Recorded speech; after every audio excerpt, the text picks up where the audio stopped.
কেমন আছো সবাই? আশা করছি অনেক ভালো আছো। আমি অর্পিতা চলে আসলাম নতুন একটা ভিডিও নিয়ে। তো আজকে না তোমাদের একটা ঘটনা শোনাবো। একটা গল্পই বলতে পারো, কিন্তু এটা সত্যিকারেরই। আমার দিদার মুখ থেকে শোনা ঘটনাটা অনেক আগের, সেই সময় আমার দিদার সদ্য নতুন বিয়ে হয়েছিল, সেই সময়ের ঘটনা। তো আমার দিদা আমার সাথে গল্পটা শেয়ার করাতে ভাবলাম তোমাদের সাথেও একটু শেয়ার করি। তাই যে ঘটনাটা বলবো সেটা এখনও প্রচুর হয়। তো সেই সময় তো এই জিনিসগুলো হতো। তো চলো তোমাদের সাথে গল্পটা শেয়ার করি। তো সেই সময়টা ছিল হলো শীতকালের সময়, ঠান্ডা ঠান্ডা ওয়েদার। আর আমার দিদার বাড়ি না পুরো একদম গ্রাম এলাকা যেরকম হয় ওরকম গ্রামের মধ্যেই। তো সেই সময়টায় না কারেন্ট ছিল না, অনেক লেট করে ওই ওই এরিয়াতে গ্রামটাতে কারেন্ট ঢোকে। তো এই জন্য সেই সময় মানুষ না তখন ওই হেরিকেন বা ওই ল্যাম্পো যেগুলো হয় না ওই সবে আর কি সব ব্যবহার করতো, ইউজ করতো, যেহেতু কারেন্ট ছিল না। তো শীতকালের সময় সবাই ঘুমাচ্ছে যেহেতু সেই সময়টাতে। তো এবার তখন বাজে ঘড়িতে কটা হবে, এই ভোর হলো 4:30 ওরকম বাজে। তো সেই সময়তে না যেখানে ঘটনাটা ঘটেছিল, যাদের বাড়ির পেছনটাতে, তা যেখানে ঘটেছিল তার বাড়ির পেছন দিক, ওটা আর কি পেছন দিকে ঘটনাটা ঘটেছিল। তার বাড়িটার পেছন দিকটা হলো রোডের সাইডে, আর মুখটা হলো ভেতর দিক দিয়ে ঘোরানো আর কি বাড়ি, ওরকম করে তার বাড়িটা তৈরি করা।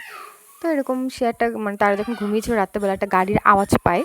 গাড়ি আওয়াজ পাওয়ার পর গাড়িটা ওখানে দাঁড়ায়, দাঁড়ানোর পর আবার গাড়িটা চালিয়ে চলে যায়। তো সে আওয়াজ পায়, এবার তারা রীতিমতো ভেবেছে কোনো গাড়ি টাড়ি হয়তো রাত্রেবেলা এসছে কোনো কারণে বা ওখান দিয়ে যাচ্ছে কোনো দরকার। তো তারপর রীতিমতো গাড়ি আওয়াজ, যাতে ঘুম ভাঙার পর তারা ওরকম ভাবনা চিন্তা করে। তো তারপর না কিছুক্ষণ পর থেকে তাদের একটা খচখচ খচখচ একটা আওয়াজ হচ্ছে, একটা প্যাকেটের ভেতরে কিছু থাকলে আমরা খচর খচর খচর খচর আওয়াজ হয় না। আর তোমরা একটা জিনিস দেখবে যে যখন নিস্তব্ধ থাকে তখন না হালকা ছোট্ট অল্প আওয়াজেও না অনেকটা বেশিভাবে আর কি শোনা যায় আওয়াজটা। তো ওরকম একটা হালকা আওয়াজ আসছিল ওদের কাছে। তো তারপর না হঠাৎ করে ওরা একটা কান্নার আওয়াজ শুনতে পায়। ছোটো আছে সদ্য জন্ম নেওয়া বাচ্চা যেরকম মা করে কাঁদে যেরকম আর কি, সেই রকম একটা কান্না। তো তখন তারা তখন প্রায় অনেকটাই আর কি আলো ফুটে গেছে। তো তারা তখন ঘর থেকে বেরিয়ে আসে, এসে দেখে ওরকম একটা প্যাকেট ভেতরে এরকম কিছু একটা আছে এবং আওয়াজ করছে। তো আশেপাশে কয়েকজনকে এরকম ডাকা হয়। তো আমার দিদার বাড়িও তার পাশেই ছিল, আমার মামার বাড়ি। তো দিদাও সেখান থেকে বেরিয়ে আসে ঘর থেকে। তো আসার পর তারপরে সবাই মিলে দেখে যে কী, তার প্যাকেটটা খুলে দেখে আর কি, যেটা হয় আর কি, যে বাচ্চা ফেলে রেখে যাওয়া, অনেকের যে কাজকর্ম যেগুলো থাকে। এবার সেটা অ্যাকচুয়ালি খুঁজে পাওয়া যায়নি যে তার বাবা মাই রেখে গেছিলো না অন্য কেউ নিয়ে রেখে গেছে, জানি না, সেটার খোঁজ পাওয়া যায়নি। তো তারপর এবার এবার আমাদের এখনকার সময় যেমন তোমরা দেখো এখানে কিন্তু পুলিশ টুলিশ থাকলে কিন্তু তাদেরকে বলা, যেমন পুলিশকে বলা হয় এরকম একটা ঘটনা ঘটলে বা জানানো হয়। তো সেই সময় কিন্তু ওসব কিছুই ছিল না, ওরা ওরকম কিছুই ভাবনা চিন্তা করেনি বা তারা জানায়নি। তো এবার বাচ্চাটাকে কে দেখবে কে রাখবে এরকম একটা ভাবনা চিন্তা ছিল। তো তখন তারা জানায় যে পাশের গ্রামের একজন মহিলা ছিলেন, যার বাচ্চা হচ্ছিল না, বিয়ে হয়েছে তাও প্রায় 17-18 বছর হয়ে গেছে, তার কোনো বাচ্চা কাচ্চা ছিল না, হয়নি, তার কোনো একটা সমস্যার জন্য, তারই নিশ্চয়ই কোনো প্রবলেম আছে। তো যাই জন্য তাকে খবর দেওয়া হয়। তো সে তখন ওখানে আসে, সে আর তার হাজব্যান্ড তার স্বামী, তারা দুজন মিলে ওখানে আসে, এসে তারা বাচ্চাটাকে নেয়। আর বাচ্চাটা ছিল মেয়ে। তো তারা যেহেতু বাচ্চাটাকে ওখানে নিয়ে যায়, ওখান থেকে নিয়ে যাওয়ার পরে তারপর তারা সেই বাচ্চাটাকে তাদের কাছে রাখে, বড় করে, পড়াশোনা শেখায়, মানুষ করে বাচ্চাটাকে। করার পর তারপরে এবার যেহেতু একটা মেয়ে, তার তো বিয়ে দিতে হবে। তো তার যখন বিয়ের বয়স হয়ে যায় তখন তারা সিদ্ধান্ত নেয় যে তার বিয়েটা তারা বিয়ে করে তাকে শ্বশুর বাড়ি পাঠাবে না, তার বরকে তার কাছে তাদের কাছে রেখে দেবে, তার মেয়েকে আর জামাইকে, জামাইকে ঘর জামাই রাখবে আর কি।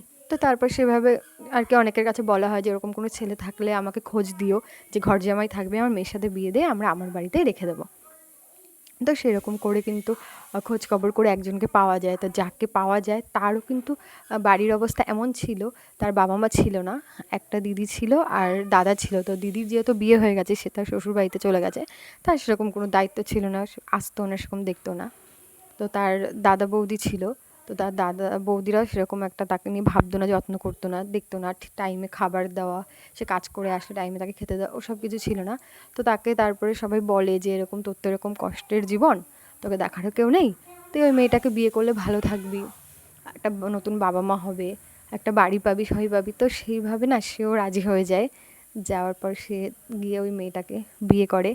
করার পর ওই মেয়েটাকে বিয়ে করার পর ওই মেয়েটারও আবার একটা সন্তান হয়। তারা বেশ ভালোভাবে সুন্দর করেই সংসার করে। তো তারপর দিদার কাছ থেকে এই গল্পটা শোনার পর একটা জিনিস ভাবলাম, যে একটা কথা হয় না যে রাখে হরি তো মারে কে। তো যেই বাচ্চাটাকে ফেলে রেখে গেছিলো, জানি না সে কী ভাবনা চিন্তায় সেই সময় বাচ্চাটাকে ফেলে রেখে গেছিলো, কারণ এটা তো আমার নিজের চোখে দেখা না, আমার দিদার কাছে শোনা গল্প। কী ভাবনা চিন্তায় বাচ্চাটাকে তারা ফেলে রেখে গেছিলো সেটা সত্যিই জানি না। কিন্তু ওই বাচ্চাটা দেখো কপালটাই এমন মেয়েটার যে সে কিন্তু অনাথ হলো না বা রাস্তায় পড়ে থাকলো না, কোনো দুর্ঘটনা ঘটলো না। সে একটা বাবা মা পেলো, সুন্দর জীবন পেলো, স্বামী পেলো, সংসার পেলো, তো সব কিছুই পেলো। তো এটা হলো একটা জিনিস যে ভগবান যাকে রাখার তাকে কিন্তু ঠিকই রাখবে। তো আমার দিদার কাছ থেকে গল্পটা শোনার পর আমার এই কথাটাই মনে পড়লো যে ভগবান যাকে রাখার তাকে কিন্তু ঠিকই রাখবে, তো তার কিছুই হতে দেবে না। তো ভগবানের উপর জানি না কার কী বিশ্বাস আছে, আমার তো আছেই। আর এই ঘটনা শোনার পর তো আরও বেশি, কারণ সেদিন তো ওরা নাও নিতে পারতো বা উনি তো খোঁজটা নাও পেতে পারতো ওই বাচ্চাটার, বা বাচ্চাটার কোনো একটা অন্যরকম ঘটনা ঘটতো, কিন্তু না, সব মানে বাচ্চাটাকে একজন পেলো, মানে যার সন্তান ছিল না সে সন্তান পেলো, আর ওই বাচ্চাটা যখন কেউ ছিল না ওই বাচ্চাটাও বাবা মা পেলো। তো সবই সুন্দরভাবেই হলো। তাই ভগবান সত্যিই আছে, সবারই ভালো করে। তো আমরা অনেক সময় অনেক রকমভাবে ভাবি যে আমাদের এরকম সমস্যা ওরকম সমস্যা হয়, ভগবান নিশ্চয়ই আমাদের সাথে খারাপ করছে, কিন্তু একটা সময় ঠিকই ভালো করে। তো ঘটনাটা হলো এটাই, আমার দিদার মুখে শোনার পর আমার মনে হলো যে তোমাদের সাথে এটা শেয়ার করলে হয়তো তোমাদেরও ভালো লাগতে পারে। তো সেই ভাবনা চিন্তা করেই আমি গল্পটা তোমাদের সাথে শেয়ার করলাম। তো আমার এই গল্পটা কেমন লাগলো তোমরা কমেন্ট করে জানিও। আর এটা কিন্তু সত্যিকারই একটা ঘটনা ছিল, অনেক দিন আগে আমি দিদার মুখ থেকে এটা শুনেছিলাম। মানে দিদা যখন আমাদের বাড়িতে আসে তখন না আমরা অনেক রকম গল্প করি দিদার সাথে। তো অনেক রকম গল্প করতে করতে না দিদা এরকম বলে, আরও অনেক রকম গল্প আছে তোমাদের আমি সেগুলো ঠিকই শোনাবো। তো এরকম দিদা তখন অনেক রকম গল্প বলতে বলতে এই ঘটনাটা আমাদের সাথে শেয়ার করেছিল। আমরা দিদাকে জিজ্ঞেস করি আর কি তখন, যে এরকম আমাদের একটা কিছু গল্প বলো যেগুলো তুমি জানো বা তোমার সাথে ঘটেছে একটু অন্যরকম ধরনের। দিদা তখন সেগুলো না আমাদের সাথে শেয়ার করে। আর আরও না অনেক ভূতের গল্পও আছে যেগুলো অরিজিনাল সত্যি, মানে আমার দিদা নিজের সামনে থেকেই দেখেছে ওরকম গল্প। তো সেগুলো তোমাদের আমি আমার একটা ভিডিওতে অবশ্যই সেই গল্পটা বলে শোনাবো, সেগুলো সময় করে। তো আজকে আমার এই গল্পটা এই অবধি ছিল। তো খাবার নিয়ে এখানে আমি চলে এসেছি ওকে খাবার খাওয়ানোর জন্য। তো আর এই খাবারটা এখন ওকে খাইয়ে দেবো। আজকে আর ওই খাবে হলো ডিম আর ভাত, ওই জন্য ডিম ভাত রান্না করেছি। তো আজকের ভিডিওটা এই অবধি, দেখা হবে পরেরটা ভিডিওতে, নিয়ে আসবো নতুন একটা গল্প।